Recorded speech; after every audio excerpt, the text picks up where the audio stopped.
En question principale, je reconnais maintenant le chef du troisième groupe d'opposition. Madame la Présidente, on le sait, depuis son arrivée au pouvoir, la CAQ est la championne incontestée des contrats donnés de gré à gré. Bien avant la pandémie, elle avait déjà battu les records des gouvernements précédents.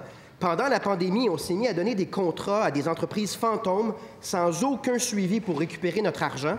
Et plus récemment, le nombre de contrats octroyés de gré à gré a augmenté, tenez-vous bien, Madame la Présidente, par 30 %. Et on le sait très bien grâce à la commission Charbonneau, ce type de contrat accentue les risques de collusion et de gonflement du prix des contrats. Mais la CAQ choisit de déposer un projet de loi, le 62, qui aura vraisemblablement l'effet de faciliter ces contrats de gré à gré. Elle le fait sans avoir tenu compte des conclusions de la commission Charbonneau, sans aucune étude ni analyse au préalable, comme dans tant d'autres dossiers gérés par la CAQ, ça a été fait sur le coin d'une table. Au même moment, l'autorité des marchés publics constate de plus en plus la présence du crime organisé, de la collusion et du partage des territoires dans le cadre de ses activités de surveillance. La même AMP nous dit que le projet de loi 62 comporte des brèches, notamment dans le cas d'un appel d'offres qui n'aurait pas trouvé preneur et qui débouchera, vous l'aurez deviné, sur un contrat de gré à gré.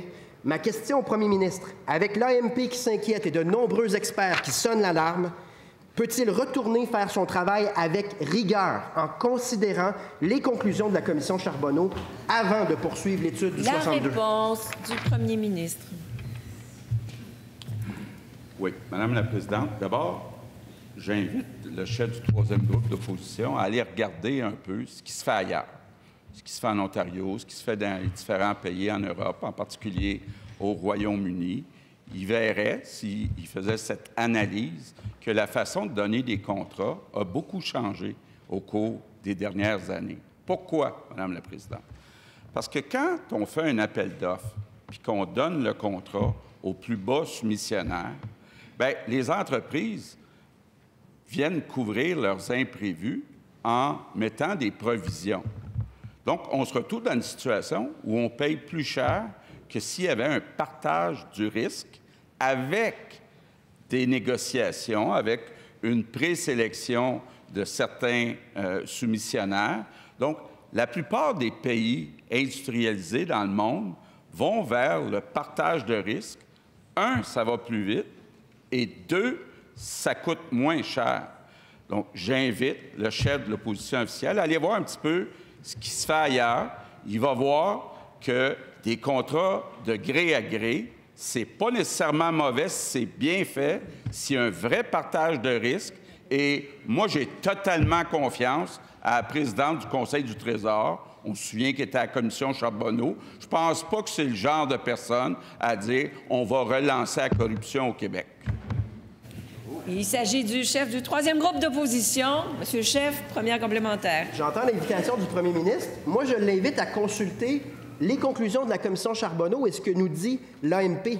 Martine Valois, membre du comité de suivi des recommandations de la commission Charbonneau, nous dit « C'est comme si on s'était dit, ils ont oublié, la commission Charbonneau, c'est fini, ça fait 10 ans. » L'AMP nous dit que c'est de plus en plus fréquent que les entreprises se coordonnent pour ne pas répondre à l'appel d'offres de manière à obtenir un contrat de gré à gré qui est plus lucratif. Il y a de réels risques avec le projet de loi 62. Est-ce que le premier ministre va retourner... La réponse du premier ministre.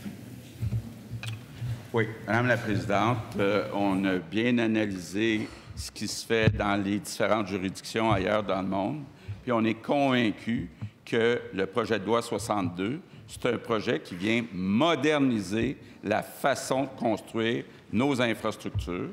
C'est important, Madame la Présidente, parce qu'effectivement, il n'y a pas eu cette modernisation au Québec depuis plusieurs années.